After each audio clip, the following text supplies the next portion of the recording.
काच मन निश्चल राखे, धन धन जननी तेरी रे। वैष्णव जन तो समदृष्टि ने तृष्णा त्यागी, पर स्त्री जेने मात रे। जिह्वा थकी असत्य ना बोले, पर धन नव झाले हाथ रे। वैष्णव जन तो तेनिर कहिए।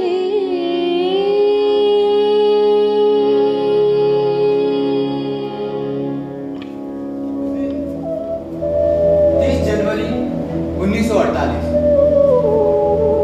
उसका ब्यौरा देना चाहता हूँ।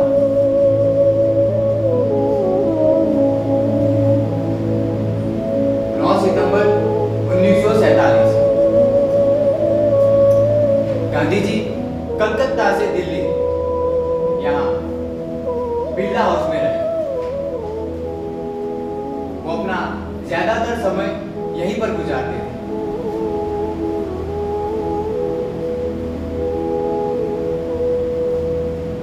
30 जनवरी शुक्रवार।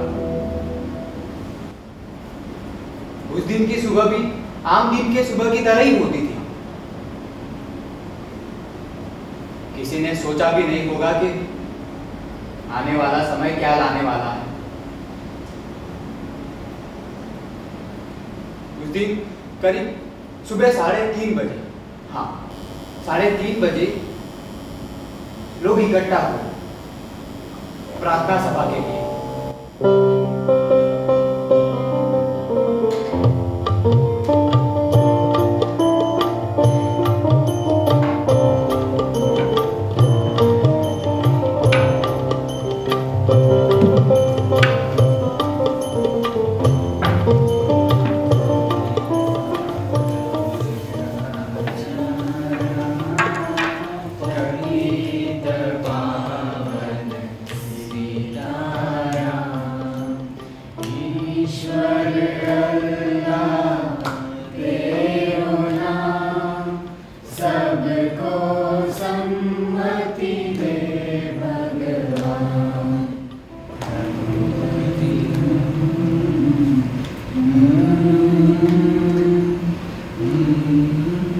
ऐसा लगता है कि मेरे अपनों में ही मेरा प्रभाव कम होता जा रहा है। भक्ति एक मार्ग है जो इंसान के आत्मा को साफ करती है। गांधी जी मनु को समझा रहे थे कि उनके लिए भक्ति क्या है। आभा का सुबह की पूजा में ना होना उन्हें काफी दुखी कर रहा है।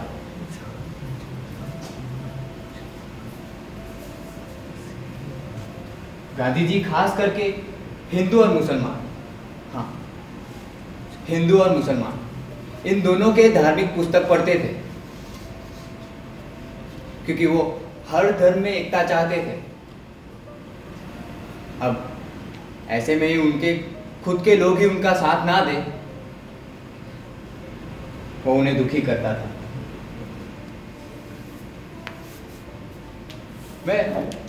मैं चुपचाप वहां पे उनके आदेश का इंतजार करता रहा। वो 10 दिन के लिए सेवाग्राम जाने वाले थे। बस उसी वक्त मैंने उनको इंडियन नेशनल कांग्रेस का ड्राफ्ट दिया। उन्होंने उसको बिना पढ़े ही मेरे सुपीरियर प्यारेलाल जी को दे दिया।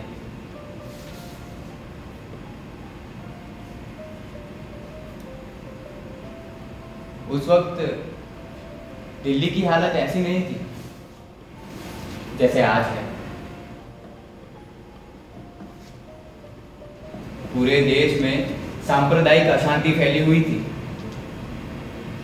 हिंदू मुस्लिम, मुस्लिम हिंदू, ये सब।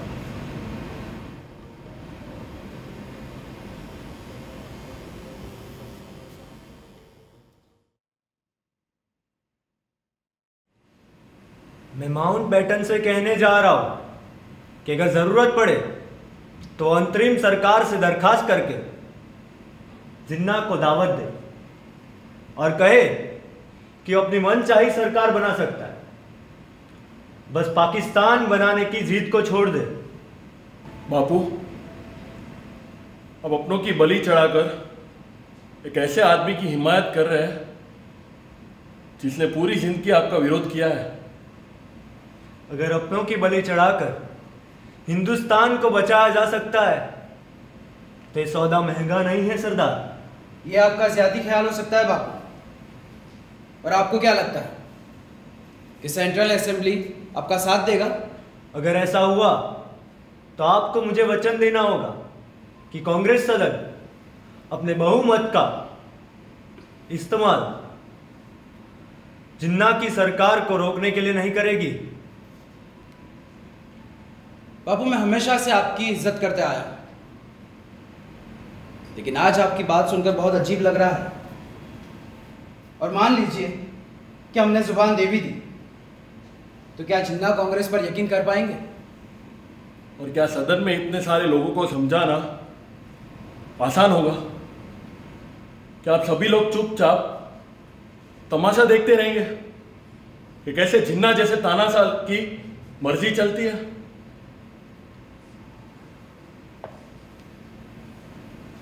इस पागलपन में हिस्सा लेने के बजाय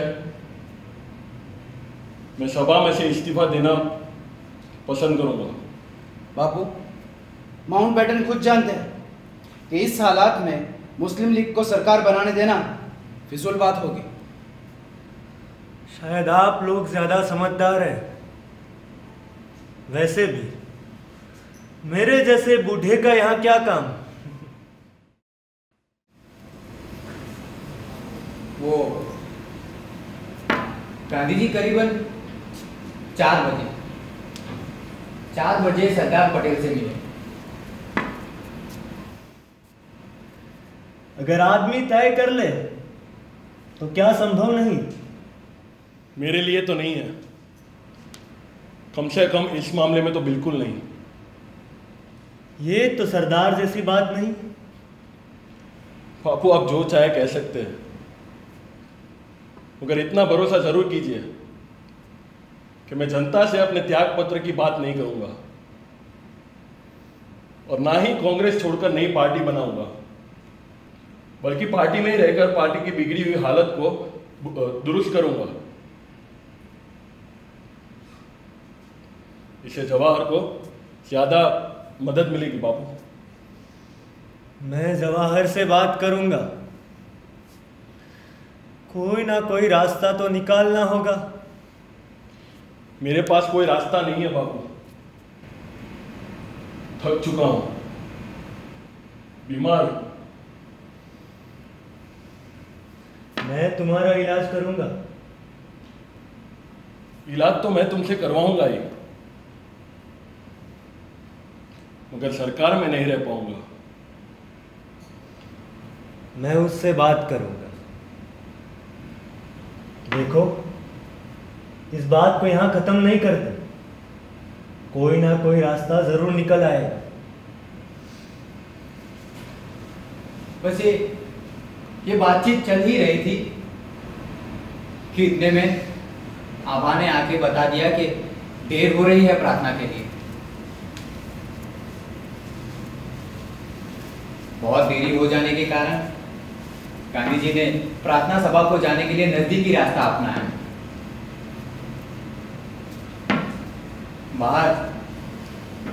बाहर काफी भीड़ इकट्ठा हो गई थी। उन लोगों में कुछ हलचल हो रही थी कि बाबू अभी तक आए क्यों नहीं, इतनी देर क्यों हो गई। जैसे ही बापू ने बाहर कदम रखा, लोग खुश हो गए, उनमें एक उत्साह आ गया। लोग उनको प्रणाम कर रहे थे। कुछ लोग तो उनके चरण स्पर्श करने लगे थे। जैसे जैसे बापू आगे बढ़ते गए उस भीड़ में रास्ता बनता गया। अचानक ही घूरते उनके सामने आ गया और उसने बापू का चरण स्पर्श किया। मधु साहब,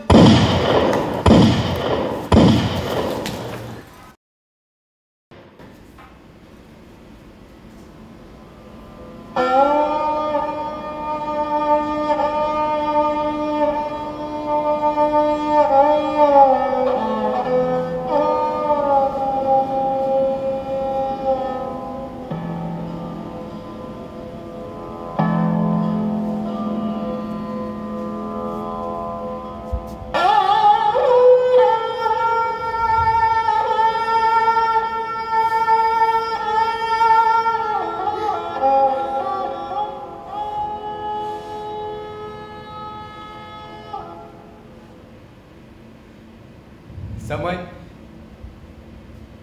5:17